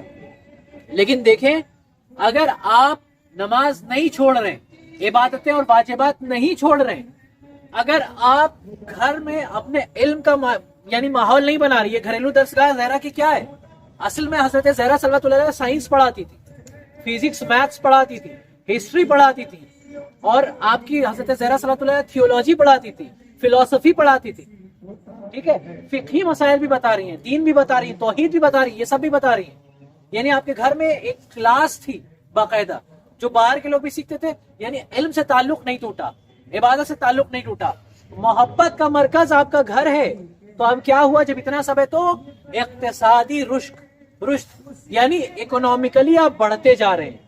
ہم پھر آپ کہیں گے یہ کون سی بات کر رہے ہیں، کہاں حضرت زہرا سلام اللہ علیہ امیر تھی، کہاں پیسے والی تھی؟ بھائی ہم نے دیکھا 3 دن فاقے ہوئے ہیں آپ کے گھر میں، کہاں امیر تھی؟ تاریخ پڑھیں، فاقے ہونا الگ چیز ہے، پراپرٹی اور امیر ہونا الگ چیز ہے. ان کے پاس جو کچھ بھی ہوتا ہے وہ دوسروں کو دے دیتے. ان کی پراپرٹی سنیں گے کتنی ہے؟ ایک مثال، اس زمانے میں 50 درہم اگر کسی کی کمائی ہوتی تھی سال میں، کتنی؟ 50 درہم. بھائی مرد بھی بولے، خاموش ہو گیا آپ. 50 درہم اگر کسی کی سال میں کمائی ہوتی تھی، اس کو امیر سمجھا جاتا تھا اور اس کے اوپر زکوٰۃ واجب ہو جاتی تھی. ایسے ٹائم پہ حضرت زہرا کی کمائی 1.5 لاکھ دینار تھی. غریب تھی زہرا، فقیر تھی زہرا، پھر فاقے کیوں ہو رہے ہیں؟ یہ ساری کی ساری کمائی غربا اور فقراء کے لیے تقسیم ہو رہی ہے. یہ باغ فدق اتنی بڑی پراپرٹی جو آگے آپ لوگوں کو معلوم ہوگا کہ جس کے ذریعے سے نہ جانے کتنی زندگیاں پل رہی تھی. شہزادی نے اپنے لیے تھوڑی مطالبہ کیا تھا کہ بھائی میری روزی روٹی بند ہو جائے گی، گیہوں نہیں آئے گا، آٹا چینی چاول نہیں آئے گا، باغ فدق چھین لیا تم نے. اس لیے نہیں، بلکہ دوسروں کی زندگیاں خراب ہو سکتی ہیں. خوب، اب اس طریقے کی زندگی اگر حضرت زہرا صلی اللہ علیہ بتا رہی ہیں تو مولا علی بھی آپ کے ساتھ اس گھریلو کام میں ساتھ دے رہے ہیں. اب پوری طریقے سے دیکھیے، یہ پزل کے ٹکڑے جو ایک ساتھ مل رہے ہیں نا، یعنی جو خاص اور سخت ذمہ داریاں اس کے لیے بھی آمادگی ہے. ٹھیک ہے، جنگ اور دفاع کے لیے بھی خود حضرت زہرا گھر میں مولا علی کی تلوار بھی سائیکل کر رہی ہیں، یعنی شوہر کا بوٹ پالش کر رہی ہیں، یوں کہہ لیں آج کے زمانے کے لیے، ہے نا، شوہر کے لباس کو بھی آمادہ کر رہی ہیں. تو ادھر مرد بھی خاتون کو مصروف دیکھ کے یا بیمار دیکھ کے برتن بھی دھو رہا ہے، کپڑا بھی دھو رہا ہے، کھانا بھی تیار کر رہا ہے. عیب نہیں ہے. اگر علی کر رہے ہیں، جو کام علی کرے وہ ہمارے لیے عیب ہو سکتا ہے کیا؟ ہے نا، علی عالم ہے، ہم عالم ہوں گے تو عیب ہے کیا؟ تو اگر علی اپنی بیوی کی مدد کر رہے ہیں تو ایک مرد کرے تو عیب ہے یا پھر فضیلت ہے؟ فضیلت ہے نا. لہٰذا یہ مولا علی نے درسگاہ دیا ہے اور درس دیا ہے کہ ہمیں کس طریقے سے اپنی خاتون کو خوش رکھنا چاہیے, ان کو سیٹسفائیڈ رکھنا چاہیے تاکہ وہ ہم سے راضی ہوں. کبھی ایسا نہ ہو کہ آج ہم بیمار پڑ گئے, کھانا بننے میں تاخیر ہو گئی تو پھر جو ہے ہمارے شوہر آئیں گے اور پھر ہمیں معذاللہ گالیاں دیں گے, ہے نا, غصہ کریں گے. نہیں, بلکہ خود شوہر کو معلوم ہو کہ آج میری بیوی کو تکلیف ہے, لہٰذا میں اس کے لیے کھانا تیار کروں گا یا باہر سے لائیں. وہ بہت بہترین اور براڈ ایسپیکٹ آف لائف کہ جس کو جاننا بہت ضروری ہے. عام طور پہ کیا ہوتا ہے کہ مرد جو ہے وہ زور آزماتا ہے بیوی پہ, ہے نا, اور خاتون جو ہے وہ دل سے طلاق دے دیتی ہے. یعنی اصل میں تو ساتھ میں رہتی ہے لیکن اس کا دل اس کے ساتھ نہیں ہوتا. اب جو مرد ہے, جو شوہر ہے, وہ ہٹلر کی طرح اس کی زندگی میں کردار ہے. ایسا کیوں؟ کیونکہ ایک دوسرے کو سمجھ نہیں رہے. دیکھیں, اصل ہم آہنگی اور اخلاقی کیا ہے, محور, یعنی انسان مرد اور عورت ایک دوسرے کو سمجھنا بہت ضروری ہے. اس ریلیشن شپ میں انڈرسٹینڈنگ بہت ضروری ہے نا. اگر مرد سے کوئی غلطی ہو جا رہی ہے یا خاتون کو نہیں معلوم ہے تو شک نہ کرے مرد پہ, بلکہ حسن ظن رکھے. حتیٰ کہ اگر خاتون کوئی ایسا غلط کام کر دے یا کوئی ایسی غلطی ہو جائے اس سے, تو مرد کو بولنا نہیں چاہیے اس پہ, بلکہ یہ سوچ لینا چاہیے شاید اس کے پیچھے کوئی حکمت ہو یا مجبور ہو کہ جس کی وجہ سے, ہے نا. کہیں ایسا نہ ہو کہ ہم اس پہ زور آزمانے لگیں, کیونکہ ابھی ہم نے پڑھا عورتیں مینٹل حساب سے, جسم اور روح کے حساب سے نازک ہیں, پھول کی طرح ہیں. پھول کو مسلیں گے تو کیا ہوگا بھائی, بکھر جائے گا. اور اگر پھول کو تعظیم اس کے اوپر پانی ڈالیں تو دھیرے دھیرے اور وہ بڑا ہوتا جائے گا, ہے نا.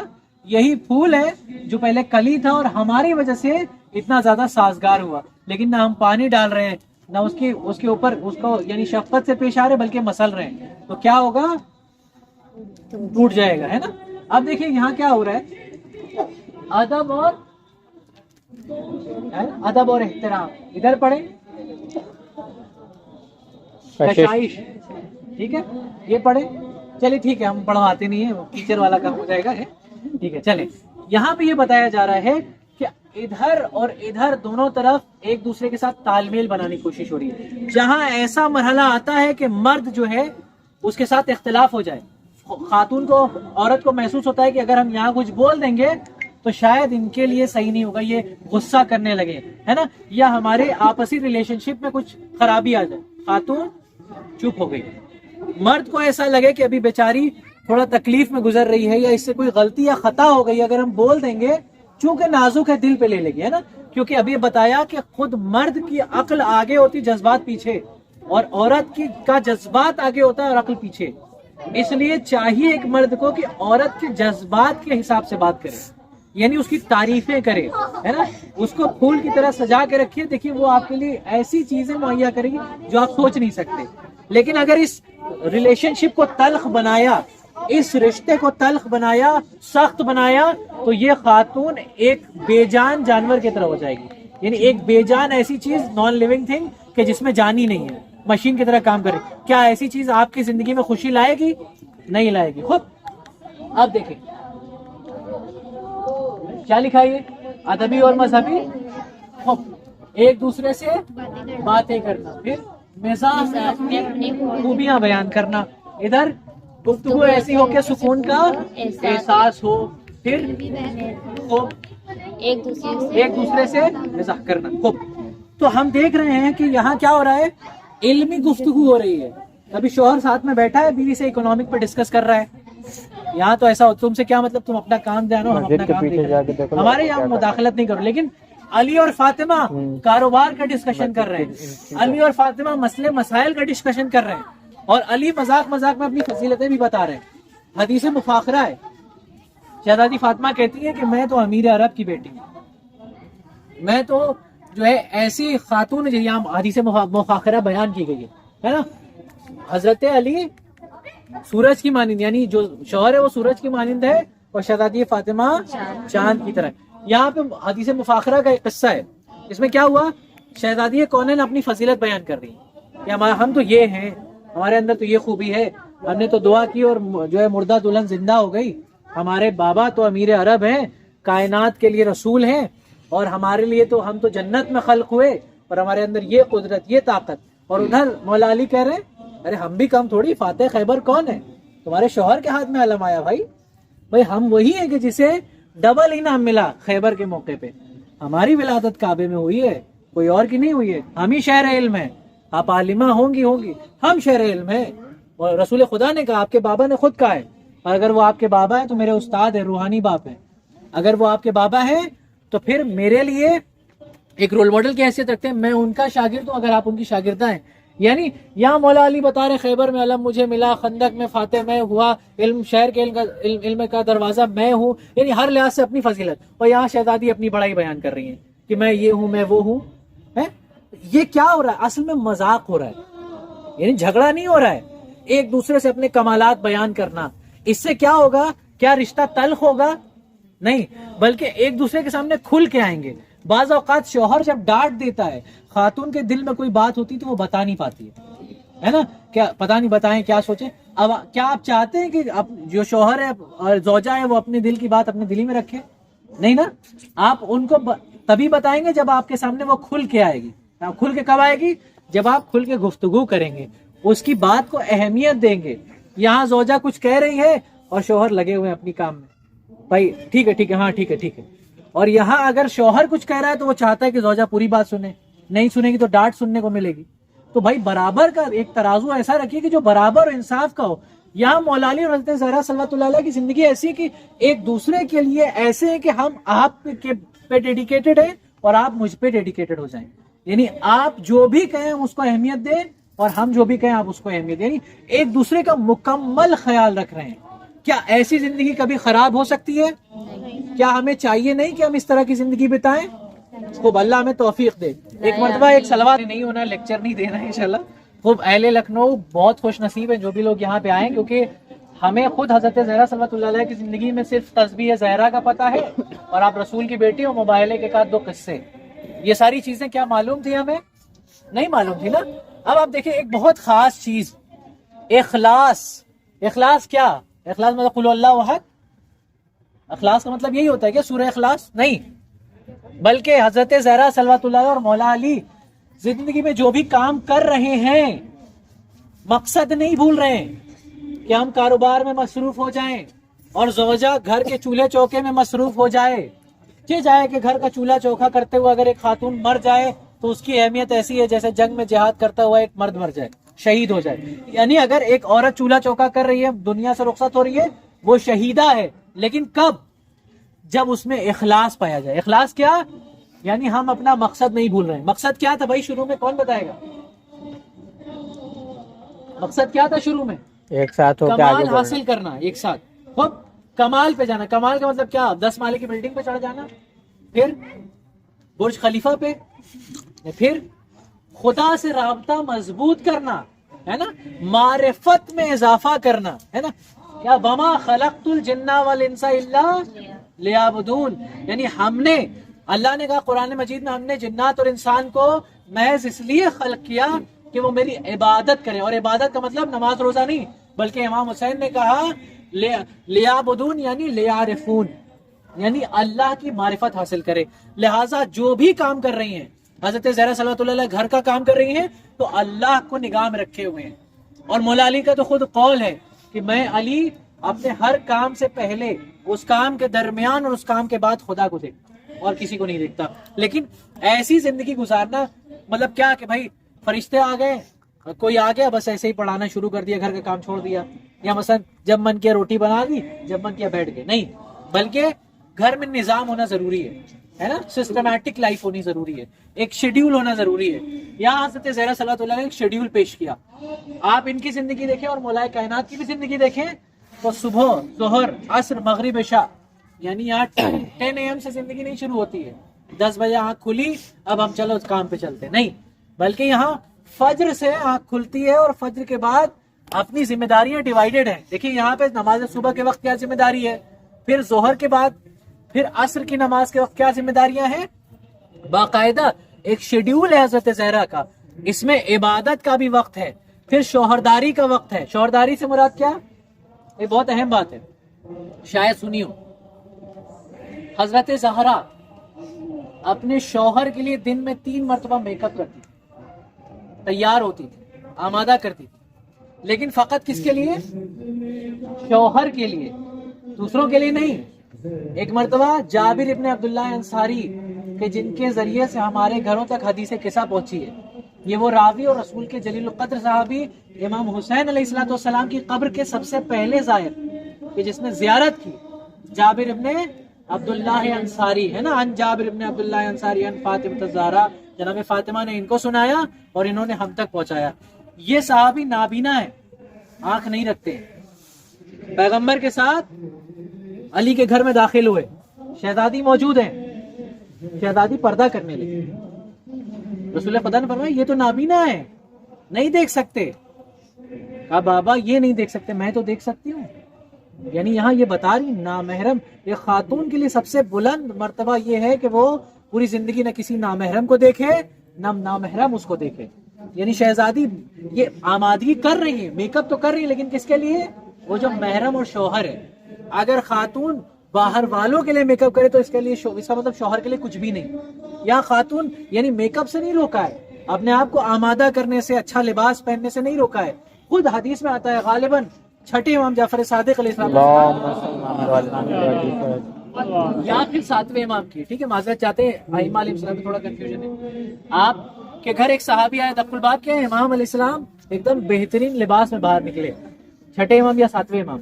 کہا مولا آپ اتنے تیار کہیں جا رہے ہیں کیا؟ کہا نہیں میں اپنے گھر میں ہی ہوں۔ کہا پھر اتنے تیار؟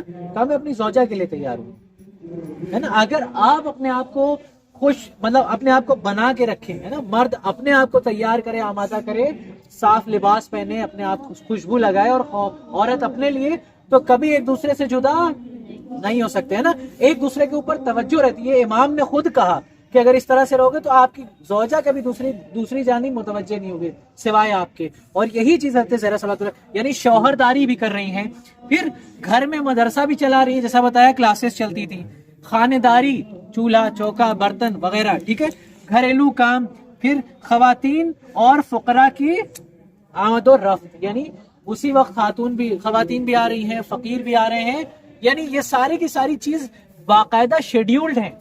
ہماری زندگی میں بھی یہ درس ملتا ہے کہ شیڈیول ہونا چاہیے۔ اس کے بعد جناب سیدہ صلوات اللہ علیہا کی تسبیح اور معنوی طاقت، ٹھیک ہے چلے بہتر ہے صلوات پڑھیں، اردو اچھی کریں اپنی، اردو پہ بہت زور دیں، ٹھیک ہے، اردو آئے گی تو عربی بھی آ جائے گی انشاءاللہ۔ تو یہاں پہ پتہ ہے انسان نا، جو دنیا ہے نا، وہ ایک ایسا ہرڈل ہے ہمارے لیے کہ جو ہماری اس ریلیشن شپ کو، شوہر اور زوجہ کے ریلیشن شپ کو توڑ سکتا ہے۔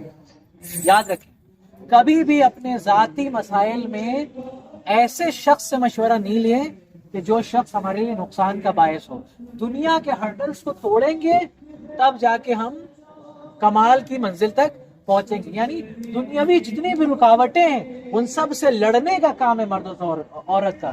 ایک ساتھ اس مسئلے کو گھر میں سالو کریں، حتیٰ کہ والدین تک بھی نہ لے جائیں، اور والدین کو بھی اجازت نہیں ہے کہ میاں بیوی کے مسائل میں خود مداخلت کریں۔ یعنی آپس کا جھگڑا ہے بھائی، ظاہر سی بات ہے کہ تھوڑی بہت انبن ہوتی ہے، لیکن یہ انبن تب جا کے بڑے اختلاف تک پہنچتی ہے جب باہر والے شامل ہوتے ہیں، ہے نا۔ لہٰذا کبھی بھی اس طرح کے اختلافات جو ہرڈلز ہیں ہماری لائف کے، اس میں کبھی باہر والوں کی مداخلت کرنی چاہیے نہیں کرنی چاہیے؟ بھائی بابا سے بلند صلوات پڑھیں۔ مسلسل گفتگو کرنا، شوہر آفس سے آیا، کھانا بھائی کہاں ہے میرا، ٹیبل پہ رکھا ہے، کھایا اور سو گیا۔ عورت کہاں ہے بھائی، عورت کسی فنکشن میں گئی تھی، گھر آئی، کھانا آپ کا بنا دیا ہے، کھا لیجیے گا، ہم جا رہے سونے، ہے نا۔ یہاں پہ کیا مسلسل گفتگو بہت ضروری ہے۔ مرد اور عورت کی گفتگو ہوگی تو انگیجمنٹ ہوگا تو ایک دوسرے سے اپنی باتیں کہہ سکیں، ٹھیک ہے، مشترکہ مقصد، یعنی مرد اور عورت کا مقصد ایک ہے نا، لہٰذا ڈسکشن ہونا چاہیے نا بھائی۔ مثال کے طور پہ ابھی ہم نے پہلے بیان کیا، 2 لوگ ایک پروجیکٹ پہ کام کر رہے ہیں، ایک پروجیکٹ پہ جب کام ہوگا تو کیا ہوگا، ایک ساتھ پلاننگ ہوگی نا کہ ہمیں یہ بھی کام کرنا چاہیے۔ یہاں مرد آ رہے ہیں کام سے، وہ جا کے کھانا کھا کے سو جا رہے ہیں، عورت جو چلی ٹھیک ہے آپ سو جائیے، ہم ٹھیک ہے ہم بھی جا رہے سونے، ٹھیک کام ختم، نہیں، بلکہ یہ مسلسل گفتگو ہو رہی ہے، علی و فاطمہ گفتگو کر رہے ہیں، ہے نا. یہاں دیکھیے کچھ چیزیں بتائی گئی جس پہ ہمیں عمل کرنا ہے. کیا لکھا ہے یہ کون بتائے گا؟ کمیوں کے جبران میں جلدی کریں. یعنی اگر خود مرد کے اندر کوئی کمی ہے اور اس کو پتا چل جائے، یا عورت کے اندر کوئی کمی اس کو پتا چل جائے، تو فوراً اس کی بھرپائی کرے یا بڑھا دے، اس کو کمی کو بھرپائی کرے گی نا. یعنی اس کے جبران میں جلدی کرے. کہیں ایسا نہ ہو کہ ہمارا شوہر اس کمی کی وجہ سے ناراض ہو جائے، یا زوجہ اس کمی کو پسند نہ کرتی ہو. ہمیشہ شوہر کو زوجہ کی پسند اور ناپسند کا خیال رکھنا چاہیے. پھر کیا ہے؟ بدگمانی میں فیصلہ کرنے سے پرہیز. بہت بڑا ایک اہم ٹاپک یہی ہے کہ عام طور پہ مرد اور عورت ایک دوسرے سے شوہر و زوجہ بدگمان ہوتے ہیں اور تعلق خراب ہو جاتا ہے. لہذا بدگمانی سے پرہیز. غیر ضروری مسائل سے پرہیز، یعنی وہ کام کہ جو ہماری زندگی میں مشکلات پیدا کر سکتے ہیں اور غیر ضروری ہیں ان سے پرہیز، اور دکھاوے سے پرہیز. سادی زندگی جیے بھائی. ہمیں اپنی زندگی سے مطلب دوسرے کو دکھا کے کیا فائدہ ملے گا، ہے نا. کوئی اچھی چیز ہو تو بھائی دوسرے کو بتا دو. دکھاوے سے پرہیز. پھر کیا ہے؟ نبوی سیرت کی روشنی میں کیا ہے؟ مراقبت اور نظارت دونوں ضروری ہے. یعنی کیا؟ یعنی نبوی سیرت یعنی نبی کی سیرت یہ کہتی ہے کہ اس سیرت کے حساب سے خاتون اور مرد مراقبت کریں، ٹھیک ہے، ایک دوسرے سے قرابت داری اختیار کریں، قریب آئیں، جسمی لحاظ، روحی لحاظ سے، ہر اخلاقی لحاظ سے قریب آئیں ایک دوسرے کے، تاکہ ایک دوسرے کو اچھے سے سمجھ سکے. شعر ہے نا کہ یہ فاصلے تو غلط فہمیاں بڑھاتے ہیں، ہے نا، کہ قریب آؤ تو پھر ہمارے بارے میں صحیح سے پتہ چلے. فاصلے ہوں گے تو غلط فہمیاں. لہٰذا ایک دوسرے کے قریب آنے سے مراد یہ نہیں کہ بھائی آپ کے بیچ میں 10 سینٹی میٹر کا فاصلہ ہونا چاہیے. قریب سے مراد ہے کہ ان کے مزاج کو اچھے سے تحقیق کر کے سمجھیں. مرد کو چاہیے کہ زوجہ کے مزاج کو سمجھے، اس کے من کو کھنگالے اور جانے، اور عورت کو چاہیے کہ شوہر کی پسند اور ناپسند جانے. اور کیا ہے؟ مفاہمت سے ایک دوسرے کو معاف کرنا. مفاہمت یعنی عقل مندی سے، ہے نا، فہم سے، سمجھ کے. کیونکہ بھائی جب مرد اور عورت ایک ساتھ اکٹھا ہوتے ہیں تو پھر وہ دو نہیں رہ جاتے بلکہ ایک ہوتے ہیں. تو اگر مرد زوجہ سے ناراض ہے تو زوجہ سے نہیں ناراض ہے بلکہ خود سے ناراض ہے. مرد اگر زوجہ سے خوش ہے تو مرد سے زوجہ سے نہیں خوش ہے بلکہ خود سے خوش ہے، کیونکہ یہ دونوں ایک ہیں. تو اگر ہم ایک دوسرے کو معاف کر رہے ہیں، اگر ہم معاف نہیں کر رہے تو ہم خود ہی کو معاف نہیں کر رہے ہیں، خود ہی کو سزا دے رہے ہیں، کیونکہ جو وہ ہے وہ ہم ہیں، ہم ایک دوسرے کا آئینہ ہے. لہٰذا ایسی صورت میں ایک دوسرے کو سمجھ بوجھ کے معاف کرنا. بہت ساری چیزیں بہرحال کیا کیا آپ سب کو بتائیں، آپ خود پڑھ لیں، ٹھیک ہے. اب یہاں پہ دیکھیں زندگی کے اہداف میں مشترکہ بلندگی. یعنی ہماری زندگی کا مقصد ابھی بھی کیا ہے؟ خدا کی معرفت، خدا کی معرفت، خدا کی معرفت. نہ بھولیں تو 10 بار دہراتے ہوئے گھر جائیے گا آپ کو، ٹھیک ہے. فاطمہ اور علی اپنے جو ایک مقصد ہے اس مقصد کو نہیں بھول رہے ہیں. اگر ہمارا ایک مقصد ہوگا کبھی فساد ہوگا نہیں ہوگا نا، کیونکہ ہم دونوں ایک ہی چیز کے لیے کام کر رہے ہیں. یہاں علی اور فاطمہ جب زندگی گزار رہے ہیں ایک دوسرے کی کیا ہے؟ ہمراہی میں کوشاں رہیں. کوشاں کا مطلب کوشش کرنا، ٹھیک ہے، بہت سخت لفظ نہ سمجھے اس کو. یعنی ایک دوسرے کا ساتھ دیں زندگی کے ہر لمحے. اگر شوہر کے پاس کوئی کمی ہے علم میں کسی چیز میں اور زوجہ اس چیز کو جانتی ہے تو وہ شوہر کے لیے ضروری کہ زوجہ سے وہ سیکھے. یہ نہیں کہ صرف شوہر ہی سکھائے، ہم جو کہہ رہے ہیں وہ تمہیں سننا ہے بھائی، تمہاری بات ہم نہیں سنیں گے. نہیں، اگر ہو سکتا ہے بھائی زوجہ مثال کے طور پہ BCom کیے ہوئے اور شوہر وہ BTech کیے ہوئے، تو BCom میں کچھ چیزیں سکھائی جاتی ہیں نا. BCom یا پھر کہہ لیں MBA کیے ہوئے، BBA کیے ہوئے، تو اس کو بزنس کی فیلڈ میں نالج ہے. مرد کو نالج نہیں ہے تو اپنی زوجہ سے اس سے حاصل کرے علم، اپنی کمیوں کو پورا کرے. یعنی مقصد اور اہداف تک پہنچنے کے لیے اپنی بلند سے بلند ترین جو ہے ان مراحل کو طے کرنا ہے. پھر دیکھیں گے کیا ہے؟ برداشت کی صلاحیت ایک جیسی. یعنی کیا ہے؟ ایک دوسرے کی باتوں میں صبر کرنا. یعنی کبھی ہم یہ نا تلاتم نہیں مچا دیں. اگر کوئی بات ہے جو ہمیں گراں گزر رہی ہے، بری لگ رہی ہے، برداشت کریں. کیوں؟ جب انسان کے پاس علم اور عقل بڑھتا ہے تو کیا ہوتا ہے؟ برداشت کی صلاحیت بڑھ جاتی ہے. اگر ہم ایک دوسرے کی باتیں برداشت کر لیں گے تو کیا جھگڑا ہوگا؟ ابھی بتائیے، آپ نے ادھر سے پتھر مارا، ہم نے ادھر سے گما اٹھا کے مار دیا آپ کو، آپ نے ادھر سے بندوق چلائی، ہم نے ادھر سے توپ چلا دیا، بچے گا کوئی؟ ہے نا. گاندھی جی نے کیا کہا تھا؟ آنکھ کے بدلے اگر آنکھ مانگو گے تو پوری کائنات اندھی ہو جائے گی. تو یہاں اس جو لڑائی اور فساد کا خاتمہ ہے وہ تباہی پہ ہے. کیا ہم تباہی کے لیے پیدا ہوئے؟ نہیں نا. تو اس کا مطلب برداشت ایک ایسی چیز ہے کہ جو بہت عظیم خود عبادتوں میں سے کہ انسان برداشت کر لے. واضح؟ اللہ سے دعا کرتے ہیں صرف شوہر اور زوجہ نہیں بلکہ گھر میں سب کی باتیں برداشت. حضرت زہرا صلوات اللہ علیہ دیکھیں, یہ حضرت زہرا صلوات اللہ علیہ کی ذات ہے جو پیغمبر کا آئینہ ہے. یعنی حضرت زہرا اور پیغمبر, ابھی ہم نے مسجد میں پڑھا تھا نا کہ جو کام رسول کو کرنا چاہیے تھا وہ کس نے کیا؟ فاطمہ سلام اللہ علیہ کو. اس کا مطلب خود آئینہ پیغمبر ہے. تو اگر پیغمبر معاشرے میں جا رہے ہیں تو زہرا کو نہیں جانا چاہیے؟ جانا چاہیے. لہذا سماج میں گئی اور سماج میں جانے کے بعد آپ نے, یعنی آپ کا گھر تنہا وہ گھر ہے کہ جو سماج کی مدد کے لیے بنا ہے. آپ کا گھر صرف یہ نہیں کہ ہم روٹی بنا رہے ہیں, چولہا چوکا کر رہے ہیں, کوئی فقیر آ گیا تو دے دیا, نہیں, بلکہ خود باہر نکلی ہیں آپ, خود لوگوں کی مدد فرمائی ہے آپ نے, خود لوگوں کے مسائل حل کیے, حتیٰ کہ رسالت کی صداقت بھی بتانی ہوئی تو آپ نے مباہلے کے میدان میں قدم آگے بڑھایا. اس کا مطلب عورت کا سماج میں نکلنا بہت ضروری. پھر دیکھیے سماجی منابع سے عبور. منابع یعنی کچھ ستونز ہوتے ہیں, کچھ ہرڈلز ہوتے ہیں لائف میں جو سماج میں ہوتے ہیں جس کو ہمیں پار کرنا بہت ضروری ہے. اگر ہم ان سماجی چیزوں میں رہ جائیں, مثال کے طور پہ ایک باہر سے انسان آیا, بھئی تمہاری بہو تو یار کام ہی نہیں کرتی, تم ہمیشہ کرتی ہو, کیسی عورت ہو تم, تمہاری بہو ایک دم بیٹھی رہتی ہے ہمیشہ. تو کیا ہوا, ہم نے وسوسہ سنا, وسوسہ فی صدور الناس من الجنۃ والناس, ہے نا, من الجنۃ والناس, من الجنۃ, یہ وسوسہ کرنے والا جو شیطان ہے, من الجنۃ, جنات میں سے بھی, والناس یعنی انسانوں میں سے بھی ہے. یہ شیطان جو ہمارے کانوں میں آ کے انسان کی شکل میں بتا رہا ہے اصل میں شیطان ہے.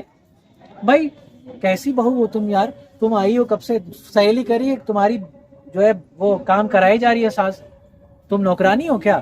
یہاں کون وسوسہ آیا, ٹھیک ہے, وہاں مرد, یہ دیکھیے کیا بات ہے, آپ برتن دھو رہے ہیں, بیوی مر گئی کیا, آپ مرد ہیں نا.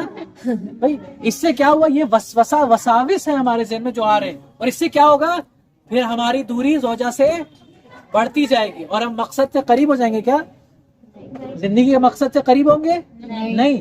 وہ باہر والا ہمارے مقصد میں تو ساتھ دینے آیا نہیں ہے, کیونکہ اگر اس سے وہ مقصد میں ساتھ دیتا تو ہم اسی سے شادی کر لیتے. بھائی شادی تو لڑکی سے کی ہے نا, لہٰذا ہمیں اس کی زیادہ اہمیت دینی. یعنی یہ سماجی منابع ہیں, یہ ہرڈلز آف لائف ہے کہ جس کو ہمیں عبور کرنا ہے, یعنی سوشل ہرڈلز آف لائف. اور اگر اس کے بعد ہم ان ہرڈلز کو پار کرنے کے بعد سماج میں اپنے آپ کو پریزنٹ کر رہے ہیں تو کیا ہوگا, ہمارا گھر جنتی گھر بن جائے گا. یہی وہ گھر ہے کہ جس گھر میں ملائکہ کا نزول ہو رہا ہے, یہی وہ گھر ہے کہ جس گھر کی طرف اشارہ کر کے رسول کہہ رہے ہیں یہ گھر مانی میں جنت ہے. یہی وہ گھر ہے جہاں پہ رسول کو جنت کی خوشبو سونگنی ہوتی ہے تو فوراً فاطمہ کے گھر جاتے. کیوں؟ کیونکہ یہاں پہ مرد اور عورت ہر لحاظ سے اپنی زندگی میں تمام کی تمام ذمہ داریوں کو کیا کر رہے ہیں, کیا کر رہے ہیں, نبھا رہے ہیں. ذمہ داری نبھائی تو جاتی ہے نا, تو ذمہ داریاں نبھا رہے ہیں. اب حضرت زہرا کا یہاں پہ سماجی کردار دکھایا گیا کہ آپ صرف گھر میں نہیں ہیں بلکہ لوگوں کے مسائل حل کرنے جا رہی ہیں. کیوں جا رہی ہیں؟ کیونکہ رسول جایا کرتے تھے, جاتے تھے نا. لیکن کیا ہے, حجاب اور عفت کی رعایت ہے, یعنی خیال ہے حجاب کا, یعنی اس کے ساتھ صلہ رحم پر توجہ. یعنی آپ باہر جا رہی ہیں, کوئی کچھ برا کہہ رہا ہے تو آپ یہ نہیں کر رہی ہیں کہ مثال کے طور پہ ہم صلہ رحم نہ کریں بلکہ ان سے لڑائی کرنے کے لیے, میرے شوہر کو ایسا ہے, میرے گھر والوں کو ایسا کہا, چھوڑیں گے نہیں ہیں, اور وہی میری بیوی کو یہ نہیں کری, بلکہ صلہ رحم, برداشت کی بھی صلاحیت, اور برداشت کے ساتھ ساتھ سماج کو بھی اپنے ساتھ رشد و نما تک لے جانے کی کوشش کر رہی ہیں آپ سلام اللہ علیہ. اجمالاً یہ کہیں تو یہ پوری کی پوری ایگزیبیشن جو ہمارے لیے لگائی گئی ہے ہمارے لیے مفید ثابت ہوئی کہ نہیں ہوئی. یعنی اس غرفے میں یہ بتایا گیا ہے کہ حضرت زہرا صلوات اللہ علیہ کتنے سال کی ہے, 18. Very good. اور ادھر رسول خدا کی کل عمر کتنی ہے, 63 سال. 18 سال کی عمر میں مولا علی کتنے سال کے تھے, 33 ایئرس کے تھے. یعنی خود یہ دو کیریکٹرز, جو ایک 63 سال کا کیریکٹر, ایک 33 سال کا کیریکٹر ہے, وہ ایک 18 سال کی خاتون سے راضی و خوش ہے. وہ کون سا کام کر رہی ہیں آپ, یعنی آپ سلام اللہ علیہ اپنے گھر کو اس طرح سے آمادہ کر رہی ہیں نا کہ آپ اپنے والد کو بھی راضی کیے ہوئے ہیں اور اپنے شوہر کو بھی راضی کیے ہوئے ہیں. ایک خاتون اگر اپنے والد کو راضی کرے, اور والد کون, ساتھ ہی ساتھ رسول ہے, یعنی زہرا سے باپ بھی راضی, رسالت بھی راضی. زہرا سے شوہر بھی راضی اور امامت بھی راضی. یہاں پہ دیکھیں حضرت زہرا صلوات اللہ علیہ کی رضا کے حوالے سے قرآن مجید میں ہے نا، اور رسول خدا صلی اللہ علیہ وآلہ وسلم کی زبان سے آپ کے حوالے سے ہے وَلَسَوْفَ يُؤْتِيكَ رَبُّكَ فَتَرْضَى، یعنی یہ قصیدہ ہے. امام علی علیہ السلام نے کہا اللہم انی راض عن ابن نبی کا، اے پروردگار دعا کر رہے ہیں کہ بنت نبی سے اے پروردگار راضی ہو جا. یعنی وہی یہی والا مرحلہ ہے جو 10 محرم کو امام حسین نے کہا راضیتم مرضیہ، ہے نا، کہ اے نفس مطمئنہ پلٹ آ، رب تجھ سے راضی، تو اپنے رب سے راضی. یہاں فاطمہ زہرا صلوات اللہ علیہ سے اللہ، رسول اور امام رضایت کی دعا کر رہے ہیں خدا سے، یعنی خود بتا رہے ہیں کہ ہم راضی ہیں. اور یہاں فاطمہ بھی رضیت باللہ ربن، یعنی یہ دعائے فاطمہ ہے حضرت زہرا صلوات اللہ علیہ، یعنی کہہ رہی ہے اللہ مجھ سے راضی ہے، ٹھیک ہے، میں اللہ سے راضی ہوں. کیا زندگی ایسی نہیں ہونی چاہیے کہ ہمارا خدا بھی ہم سے راضی ہو جائے، ہمارا شوہر بھی راضی ہے، ہمارے والد بھی راضی ہیں، رسول اور امام بھی راضی ہیں. خوب اسی طریقے کی زندگی مرد کی بھی ہونی چاہیے. خوب یہ حضرت زہرا صلوات اللہ علیہ ہے. اور رضایت کی راضی ہونے کی اہمیت یہ صرف یہ نہیں ہے کہ بلکہ وہ صرف تنہا آیت یا تنہا جملہ، بلکہ آپ کا قصیدہ ہے پورا قرآن مجید. انا آتینا کل کوثر انا انزلناہ فی لیلۃ القدر. کون ہے؟ حضرت زہرا کی ذات ہے. یعنی قرآن مجید میں جا بجا آپ کا تذکرہ ہوا ہے. اور خود قرآن نہیں بلکہ یہ 12 کے 12 امام ہیں کہ جنہوں نے اپنی زندگی میں حضرت زہرا صلوات اللہ علیہ کو کیسا پایا یہ بیان کیا ہے. اور ہم نے اس ایگزیبیشن کی شروعات کس جملے سے کی تھی امام زمانہ کے؟ فی ابنت رسول اللہ لی اسوۃ حسنہ. امام زمانہ کہہ رہے ہیں کہ کیریکٹر آف لیڈی فاطمہ سلام اللہ علیہ is a role model for my life, یعنی میری زندگی کے لیے جناب فاطمہ زہرا رول ماڈل ہے، میرے لیے نمونہ عمل ہے. کون کہہ رہا ہے؟ جو دنیا کے لیے نمونہ عمل اور امام ہو وہ فاطمہ کو کہہ رہا ہے کہ میرے لیے نمونہ عمل ہے. یعنی وہ خود جناب فاطمہ سے سیکھ رہے ہیں. اور یہ فضائل و کمالات ہے جو آپ مشاہدہ کر سکتے ہیں، دیکھ سکتے ہیں کہ کیا کیا ہر امام نے شہزادی کے لیے کہا ہے. خود اور بھی خواتین دنیا میں جو رول ماڈل ہیں اسلام نے پیش کیا ہے. مریم، اسلام نے پیش کیا خدیجہ، آسیہ، ہے نا، یہ وہ سیدہ نساء عالمین ہیں. مریم بھی ہیں، خدیجہ بھی ہیں اور آسیہ بھی ہیں.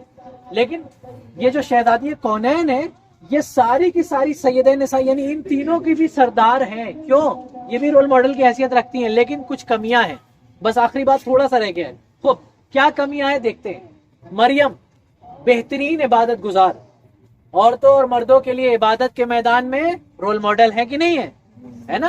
ایسی عبادت گزار کہ اللہ خود کھانے کا انتظام جنت سے کر رہا ہے. اتنی بہترین ماں کے عیسیٰ جیسا نبی دنیا کو پال کے دیا کہ نہیں دیا؟ تو بچہ پالنے میں یعنی ایک ماں کی حیثیت سے رول ماڈل ہے کہ نہیں ہے؟ لیکن کیا ہم حضرت مریم کو ایک بیوی کی حیثیت سے رول ماڈل پاتے ہیں؟ کیوں؟ شوہر نہیں، شادی نہیں ہوئی تھی نا، یعنی شوہر کے میدان میں، شوہرداری کے میدان میں آپ رول ماڈل. جناب آسیہ فرعون کی بیوی ہیں لیکن مومنہ ہیں. اللہ نے قرآن میں ذکر کیا ہے آسیہ کا، مومنہ ہیں، فرعون کی بیوی ہے لیکن پھر بھی حق کا ساتھ دیا. شجاعت کے میدان میں رول ماڈل ہے کہ نہیں ہے؟ لیکن دوسرے میدان میں ہے نہیں ہے. جناب خدیجہ بزنس ٹائکون اپنے زمانے کی، جناب خدیجہ سوشولوجسٹ اپنے زمانے کی، عالمہ اپنے زمانے کی، لیکن باقی میدانوں میں کیا رول ماڈل ہے؟ نہیں ہے. لیکن فاطمہ اپنے زمانے کی سائنٹسٹ بھی ہے، اپنے زمانے کی ڈاکٹر بھی ہے، اپنے زمانے کی میتھمیٹیشین بھی ہے، اپنے زمانے کی بہترین شوہردار بیوی، بہترین ماں، بہترین بیٹی، بہترین بندی ہے حضرت زہرا صلوات اللہ علیہ. یہ وہ خاتون ہے کہ جو تمام کی تمام کائنات کے لیے رول ماڈل. پیچھے ہو جائے تاکہ سب لوگ دیکھ سکیں. یہی وہ باغ فدق ہے کہ جس کے لیے حضرت زہرا صلوات اللہ علیہ نے خلیفہ کے سامنے مطالبہ کیا، خلیفہ کے سامنے جہاد کیا، حق کا مطالبہ کیا. کیا اس لیے کہ بھائی ہمارا غلہ بند ہو جائے گا، اس لیے اللہ کیوں؟ غلے کی فکری کا جس کی نگاہ اللہ کے اوپر ہو، جو یہ کہتا ہو کہ ہمارا رزق دینے والا اللہ ہے، کھولنے والا بھی اللہ ہے، باندھنے والا بھی اللہ ہے، پھر ہم خلیفہ سے کیوں جا کے مطالبہ کریں گے؟ ہم ایک تنہا باغ کے اوپر کیوں منحصر ہو جائیں گے؟ کیوں ڈیپینڈ ہو جائیں گے؟ یہ اصل میں وہ باغ تھا کہ جس باغ سے نہ جانے کتنے لوگوں کی گھر کی روزی روٹی چلتی تھی. جو مزدور کام کرتے تھے ان کو مزدوری ملتی تھی, جو اناج اگتا تھا وہ الگ الگ قبائل میں جاتا تھا, باقاعدہ بٹا ہوا تھا. اب کوئی غاصب اور کوئی کرپٹ انسان اس باغ کو لے لے تو کیا دوسروں کے لیے استعمال کرے گا یا اپنے لیے استعمال کرے گا؟ اپنے لیے کرے گا. شہزادی نے اس لیے بھی, لیکن اس سے بھی اہم وجہ تھی کہ آپ نے باغ, بھائی آپ وہ خاتون کے جو اپنی چادر بیچ کے دوسروں کی مشکل حل کرے, اس کو چاہیے تو لے لو, تو پھر وہ باغ پہ کیوں اتنا مطلب چیخیں گے چلائیں گے اور جو ہے مخالفت میں باہر نکل آئیں گے؟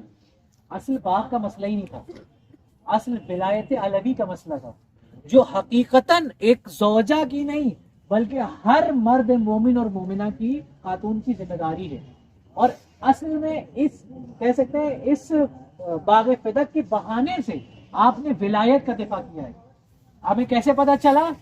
جب ہم خطبہ فدق پڑھیں گے نا کبھی انشاءاللہ یوٹیوب پہ گھر جانے کے بعد, میرا التماس ہے کہ اگر آپ بہرحال مجلس کوئی پڑھتا ہے ان کو اجرت دی جاتی ہے, اگر آپ ہمیں اجرت دینا چاہتے ہیں تو آپ یوٹیوب پہ خطبہ فدق اردو ٹائپ کیجیے گا اور خطبہ فدق سنیے گا, ہم سمجھ لیں گے کہ میری مزدوری ہمیں مل گئی. وہ کیا ہے ایک بار غور سے سنیے گا. بھائی فدق کا مطالبہ ہے نا, فدق کے بارے میں بات ہونی چاہیے تھی شروع سے لاسٹ تک, فدق کا پھر بہت تھوڑا سا تذکرہ. یہاں پہ فدق کے بہانے سے شہزادی ولایت امیر المومنین, خلافت امیر المومنین, حق امیر المومنین کے بارے میں بتا رہی ہیں. کبھی قرآن سے دلیلیں دے رہی ہیں, کبھی حدیثوں سے دلیلیں دے رہی ہیں, کبھی آپ توحید کی بات کر رہی ہیں, کبھی تاریخ کی بات کر رہی ہیں, کبھی رسالت کی بات کر رہی ہیں. یعنی پورا دین ایک خطبے میں پنہا کر دیا. ایک سمندر ہے علم کا حضرت زہرا کا, تنہا وہ خطبہ فدق, آپ ضرور سنیے گا. اور وہاں فدق کا تذکرہ بالکل معمولی سا ہوا, لیکن کیا ہوا؟ کیا آپ کے اس خطبہ فدق کو قبول کیا گیا؟ یہ وہ ملعون تھے کہ جس نے, ابھی آپ بتائیے یہ ساری چیزیں بیان کی, یقیناً ہماری زندگی میں حضرت زہرا کا رتبہ اور بڑھ گیا ہوگا نا, ہم نہیں جانتے تھے. بڑا ایسی خاتون کے اوپر کوئی معاذ اللہ تماچے لگائے گا؟ ایسی خاتون کے اوپر کوئی ظلم کرے گا؟ کوئی خاتون سوال کرنے آئے گی, ایسی خاتون کے سوال کو ہم برخاست کر دیں گے کہ جس کے دروازے سے کوئی سائل خالی نہیں جاتا؟ آپ سلام اللہ علیہ رسول کا لکھا ہوا خط لے کے آتی ہیں, ملعون خط پھاڑ کے پھینک دیتا ہے. آپ سلام اللہ علیہ علی کو اپنا گواہ لے کے آتے, یہ آپ کے خبر ہے ان کی گواہی قبول نہیں ہوگی. حسن حسین کو لے کے آئے, یہ بچے ان کی گواہی قبول نہیں ہوگی. ارے جو رسول کی گواہی کے لیے مباہلے کے میدان میں جا رہے ہیں ان کو اس باغ کی گواہی کے لیے قبول نہیں کر رہے ہو. کیا ہوا؟ حملہ ہوا, 3 مرتبہ حملہ ہوا.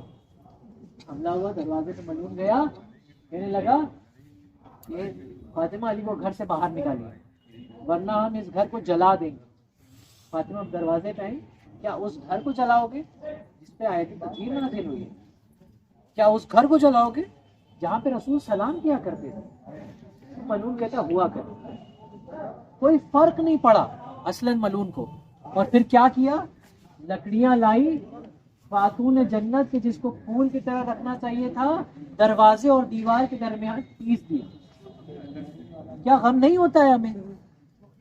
اب اچھا نہیں تصور کر پا رہے, یہ سوچیں کہ یہ چیزیں آپ کے سامنے ہو رہی, غور کریں یہ چیز, سوچیں کہ ہمارے سامنے فلاں دروازے کے پیچھے شہزادی کونین کھڑی ہے اور وہاں پہ ملعون ہے کہ جو دروازے اور دیوار کے درمیان لات سے پیس رہا ہے. آپ کیا برداشت ہوگا ہمیں؟ یہ ملعون نے ایسی حرکت کی, آپ کا حق نہیں دیا. آپ جب گھر میں آئی خطبہ فدق کے بعد, زینب دیکھتی ہیں, فرماتی ہیں اماں یہ کیا ہو گیا؟ اگر آپ کو میری ویڈیو پسند آئی ہے تو اس کو لائک کریے, شیئر کریے. Thank you.